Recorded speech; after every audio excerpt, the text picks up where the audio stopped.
One of the tests of a true missionary is how he or she gets provision from God.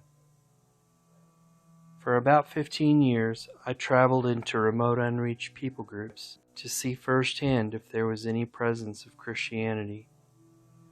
On one of my first trips, I went alone.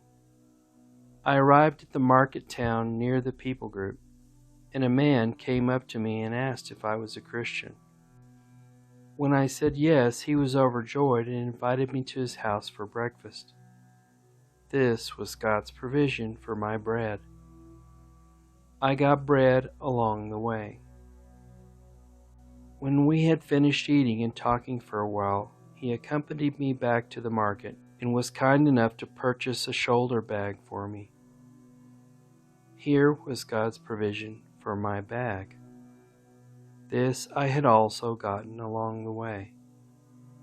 It's made of wool and has lasted for many years. I think he paid $3 for it. I still have it to this day. On another one of the first journeys that I made into remote people groups, it was the beginning of a 4.5-hour hike into the mountains. Again, I was alone, and I met an indigenous man on the path. He asked me where I was going, and when I told him, he gently handed a small walking stick to me. This was God's provision for my staff. One more thing gotten along the way. At that time, many of the villages that I went to had no roads, and climbing was strenuous. I needed that walking stick. I still have it. If you take everything you need for the journey, you will not only not see God's faithful provision, but you will not have help from people you meet along the way. In many cases, they want to help you. You need this help from them. There are many reasons for this. The first reason is that you are humbling yourself to receive their help. This is for them, not for you. They need to see your humility. This shows that you're sincere. If you receive their help, it shows them that you're a humble person. This gives you favor with them. The second reason is that you are creating a bridge between you and the people in their culture. It is important to accept their gifts, no matter how small. Another very important reason is that now you are carrying things that are local to that area. This helps you blend in and gives you even more favor with the local people. There might even be a little bit of a reason in their minds why you are wandering out in the middle of nowhere. People who carry all the cool store-bought missionary gear into remote areas don't need help from anyone. They also look ridiculously out of place to the local people. They do not look like they need help from anyone. They don't really look like they know what they're doing. And they look proud because they have not received anything from the locals. So you don't take anything for the journey. You will get it along the way. Jesus Christ's missiology is perfect, and we don't even know how deep it goes and all the reasons for the things that He told us.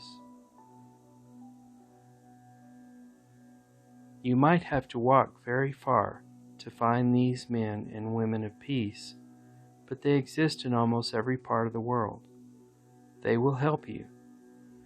Where they don't exist, remember what Jesus teaches you and shake the dust off your feet and move on. Matthew chapter 10, verse 14. If anyone will not welcome you or listen to your words, shake the dust off your feet when you leave that home or town. Once I was with a young missionary walking through the rainforest. An indigenous man who was our guide started to cut staffs for both of us with his machete. He handed over the first one, and I eagerly received it. He asked the other missionary if he wanted the staff, and the young man declined, being in such good shape. Truly, the young man was in extremely good shape. The guide used it for himself. As we walked deeper into the jungle, the trail became difficult and eventually disappeared. The new missionary slipped twice along the way. He didn't fall, but the hike through the rocky jungle required more attention and energy without that staff. He could have just accepted the provision God was giving him along the way. You need to recognize God's provision when it's in front of you. It may be more important that you learn to recognize that God is using the local people to provide than it is getting the faith that He will provide.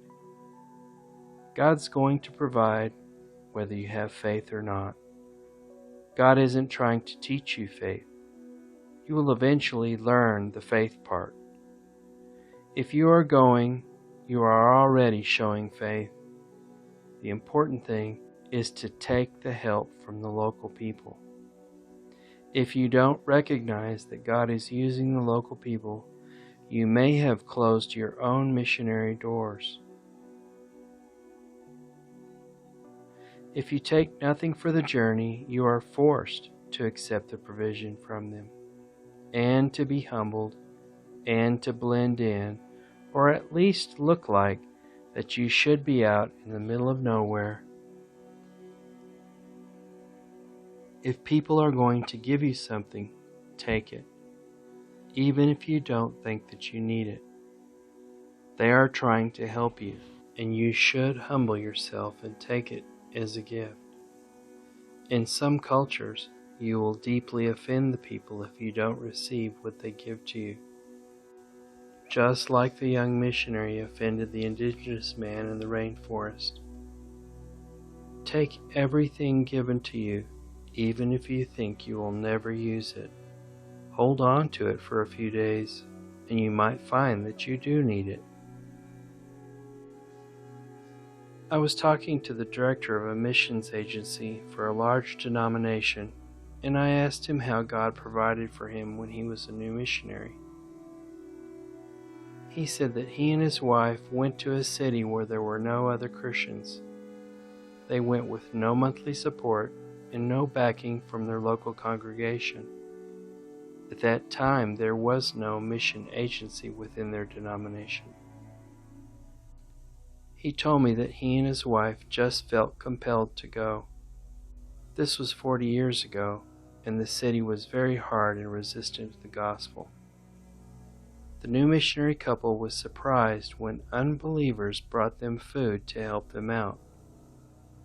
Their home church did not support them, so they had to accept the gift. He told me that those were the people who later became believers. He said we need to send missionaries out again this way. It forces the new missionaries to bond with the people. Who would have thought that sending missionaries without finances would help them bond with the local people and open doors? I've met missionaries who have it all. They have expensive four-wheel drive diesel vehicles that they take into the mountains. When we went to the mountains, we didn't use other people's vehicles because we wanted to arrive in the people group in the same vehicles or the same way that the people do. I still don't know all the reasons for this. I just know that it seemed right. Time after time, we have seen the provision of the Lord along the way, and it has taught us how to interact with the people because we had to interact with them. Many times, we've been in the middle of nowhere, and strangers have offered us food. When will we ever learn to trust God to provide if we keep bringing everything along on the journey? How long will it take us to go if we wait on all the stuff that we think we need? When will we ever bond with the local people if there isn't anything that they can help us with? I heard a missionary from Morocco saying that he did not want a vehicle because taking public transportation helped him learn the language. Once on a long trip into the mountains, we came to a river that we had to cross to get to the remote villages. We were with an indigenous guide who was afraid of the water and decided he wasn't going to cross the river with us. I was with another young man, and we decided to cross the river alone and keep going. We were met by an authority before entering the town and were told that we could not enter. We ignored him, pretending not to understand him, and entered the town anyway. We had come too far to let one person stop us. He ran ahead of us back to the village, and by the time we arrived, the people had closed almost all the doors and windows. Only a few were left open, but as we walked past, they were closing those as well. We walked through the entire town to the far side where the people had not gotten the news. A kind lady and her children greeted us. They made food for us. I remember that food and how good it was. A large cliff kept us from going further into that people group, so we had to turn around and walk all the way back several hours to where we had started, including crossing the river. She knew that we needed food for that long walk. God knew and moved on her heart to provide for us. It was late at night when we got back to the town that we had started in. It must have been 10 o'clock. The palm of my hand was bleeding from where I had used the walking stick to climb the mountain. I wouldn't have made it without that walking stick. We were coming through the dark town, and a man came out of a large house to greet us. We told him where we had been, and we told him the name of the lady who fed us. He was astonished that we had gone that far and that we had met his friend. He invited us in to his table to feed us and allowed us to stay in his house that night. He also invited us back and offered us his horses for the next trip. There are places in the world that are so remote that a missionary will simply not be able to get the money out of a bank. There are no automatic teller machines, or the banking systems are so antiquated that you can't get your money out. Even if you could get it out, what would you do with it? The remote places of the world are so far back into the wilderness, money isn't going to help you much. We have a friend who went to Senegal as a missionary several years ago. She was there for 2 years and could never get her monthly support out of the bank. The bank in Senegal never could get the transfers, so all her money stayed in France. The entire time she was on the mission field, she didn't get 1 penny of her monthly support out, but she decided to stay, and God provided. She had to humble herself and bond with the people. You will never need all that money in a remote, unreached people group. If you take it along, it will only cause trouble or make you a target. It will only make you stand out in the crowd when you need to blend in. Every good missionary training center teaches you to not live beyond the level of the people you are ministering to. You don't hear this much anymore. I don't know where this teaching has been lost. Take nothing for the journey goes along with the concept that you do not live beyond the means of the people who you are ministering to. If you end up going with 100% of all your monthly support raised and all the gear that most traditional missionaries have, you will not be living on the level of the people. You definitely won't need any help from them. You will maintain your pride, though. Once I had a several-hour conversation with a missionary couple that had sold everything they had to go to the mission field to live on the level of the people. They lived on a base with other leaders that were telling them they needed to live in a nicer house, but they really liked the typical house better. The missionary lady told me that she felt freer to invite her indigenous lady friends to coffee when they lived in the typical house. The first remote unreached people group I lived in, I was there 11 months with only $60 a month support. So you could say I was forced to live on the level of the people, but actually that was way more money than I needed. I was talking to the leader of a mission agency about them sending a young lady to Nepal. He said that her monthly expense was going to be about $800 and they just couldn't see how they were going to be able to do it. I did a little research on what she was going to need and later told him she wasn't going to need all that monthly support. It will just cause problems and attract attention. I was basically teaching them what Jesus taught the disciples. She should not take anything for the journey.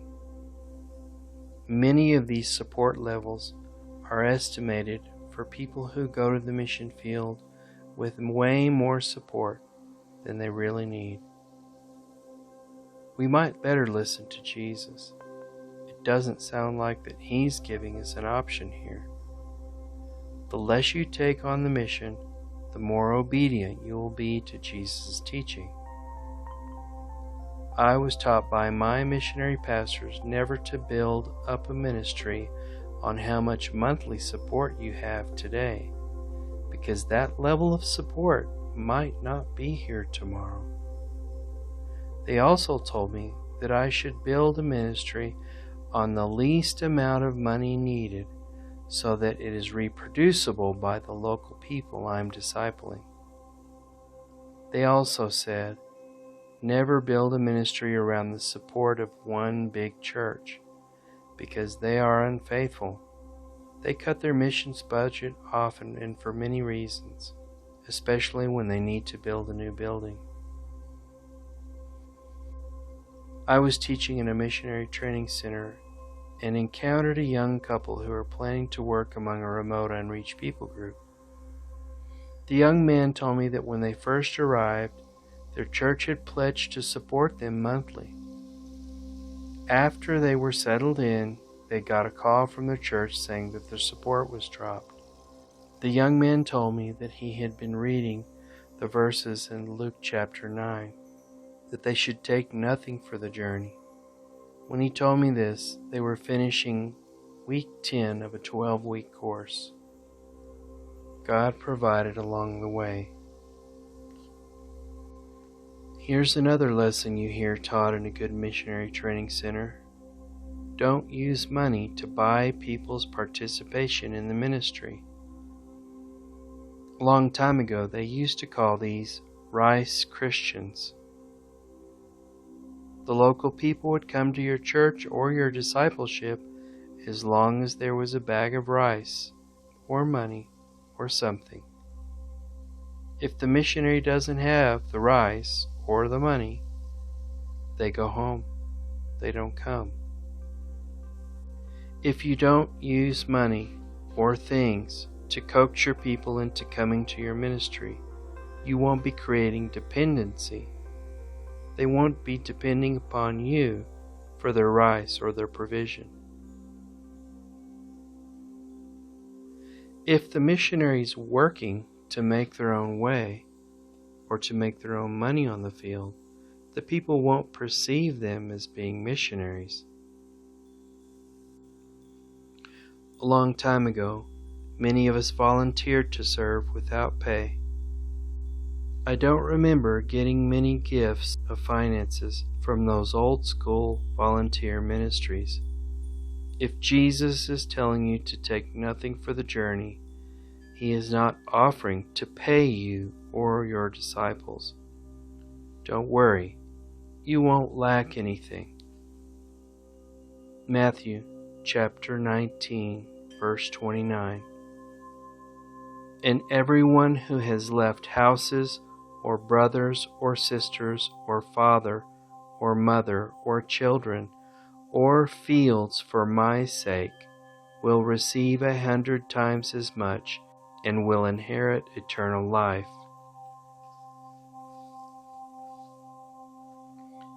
After Jesus tells us to take nothing for the journey, he becomes very specific as to what we are not to take, saying, "Don't take a staff," and few other things. A staff, or a walking stick, helps to stabilize you on the path and protects you and gives you a little more reach. A bag allows you to take other things like money and bread. Money allows you to buy more bread along the way. An extra set of clean clothing helps you save energy. Why would Jesus get so specific? Because when you begin to say, "Well, I just need to take a little more money," it opens the floodgate. We begin to say that we need a little bit more and a little bit more. Well, my staff can also be a flashlight or an umbrella if I get the right kind. This starts to spiral out of control. I just need one more thing, and oh, wait a minute, I forgot about that one more thing, and yes, I need to go back for one other thing too. Then other people around you jump in and say, "Well, don't forget about this thing, and you're going to need this other thing too." Your family will be selfish and want to keep you home as long as they possibly can, waiting on enough things and on enough money to buy all the missionary requirements that you need. You will even have other missionaries tell you all the things they think you need.